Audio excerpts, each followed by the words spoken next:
Hello everyone and welcome back to English with Shan. आज की इस वीडियो में हम सीखने वाले हैं daily use phrasal verbs. Daily use phrasal verbs यानी रोज़मर्रा इस्तेमाल होने वाले अहम फ्रेजल वर्ब्स।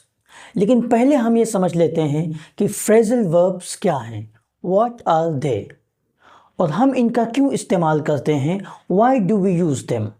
तो इन तमाम चीज़ों को हम इस वीडियो में सीखने वाले हैं। तो सबसे पहले हम समझते हैं कि फ्रेजल वर्ब्स क्या हैं।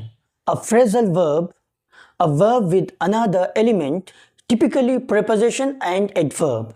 यानी एक वर्ब जब प्रीपोजिशन और एडवर्ब के साथ आता है तो उसको हम फ्रेजल वर्ब कहते हैं। यानी एक वर्ब जब प्रीपोजिशन और एडवर्ब के साथ आता है तो उसको हम फ्रेजल वर्ब कहते हैं। और फ्रेजल वर्ब की मीनिंग बिल्कुल मुख्तलिफ और अलग होती है। मिसाल के तौर पे verb example look, go, put, preposition for, by, on. इनको अगर एक साथ लिख दिया जाए या सेंटेंस में ये एक साथ आ जाएं तो इन्हीं को हम फ्रेजल वर्ब कहेंगे। Look for, go by, put on. Look for, go by, put on. अब देखें, लुक के माना होता है देखना, लेकिन लुक फॉर के माना है तलाश करना। गो के माने है जाना, लेकिन गो बाई का मतलब है पास, गुजरना।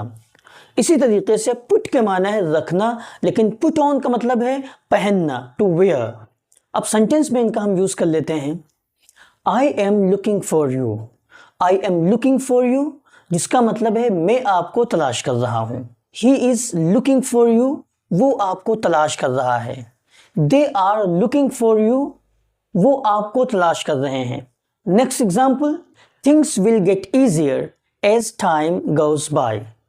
Things will get easier as time goes by जिसका मतलब है वक्त के गुजरने के साथ साथ चीज़ें आसान हो जाएंगी।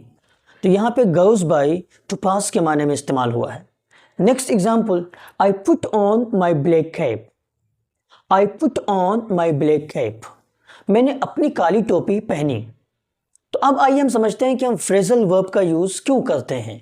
इस सेंटेंस को देखते हैं। He didn't participate in the program. He didn't participate in the program. उसने प्रोग्राम में हिस्सा नहीं लिया या उसने प्रोग्राम में शिरकत नहीं की। पार्टिसिपेट जो वर्ब है ये एक फॉर्मल वर्ड है, इसको हम रिप्लेस कर सकते हैं टेक पार्ट से। वार्म अप, वार्म अप जिसका मतलब है गर्म रखना, यानी सर्दी ज़्यादा है उस कंडीशन में अपने आप को गर्म रखना। For example, in the winter time I like to warm up by taking myself a hot cup of tea और पुटिंग ऑन विंटर क्लोथ्स। सर्दी के मौसम में गर्म चाय पीकर और सर्दी के कपड़े पहनकर मैं अपने आप को गर्म रखता हूँ। Next example, they are warming up before the match. They are warming up before the match. Meet up, meet up, meet up, meet up जिसका मतलब है मुलाकात करना या मिलना। For example, let us meet up, let us meet up, आओ हम मुलाकात करते हैं। Let us meet up soon, let us meet up soon, हम जल्द मिलेंगे। लेट्स ऑर्गेनाइज और मीट अप सून, हम इन तीनों में से किसी का भी यूज़ कर सकते हैं ऐसी सिचुएशन के लिए। Catch up, catch up, catch up, catch up इसका भी मतलब होता है मिलना या मुलाकात करना। For example, let us catch up soon, let us catch up soon, हम जल्द मिलते हैं। We really need to catch up, we really need to catch up, हमें वाकई मुलाकात करने की ज़रूरत है। It's been too long, we need to catch up, it's been too long, we need to catch up, लंबा अरसा हो गया है, हमें मिलने की ज़रूरत है। To cool down, to cool down जिसका मतलब है पुरसुकून हो जाना, टू बिकम काम। इस फ्रेजल वर्ब का हम यूज़ करते हैं जब कोई गुस्सा होता है तो हम उससे कहते हैं बराए मेहरबानी पुरसुकून हो जाइए, या बराए मेहरबानी अपने गुस्से को थूक दीजिए। प्लीज़ कूल डाउन, बराए मेहरबानी पुरसुकून हो जाइए। Next example, oh I really need to cool down, I am absolutely boiling with anger, मुझे पुरसुकून हो जाने की ज़रूरत है, मैं वाकई गुस्से से भड़क रहा हूँ।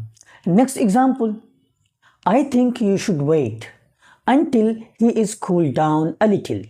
आई think you should wait until he is cooled down a little. मेरा ख्याल है कि आपको इंतज़ार करना चाहिए यहाँ तक कि वो थोड़ा पुरसुकून हो जाए। उम्मीद है कि ये लेसन आपको समझ में आ गया होगा कि फ्रेजल वर्ब्स क्या हैं और इनका हमें क्यों यूज़ करना चाहिए। So thank you so much for watching. फिर इंशाल्लाह मिलते हैं एक नई वीडियो के साथ। Thank you so much.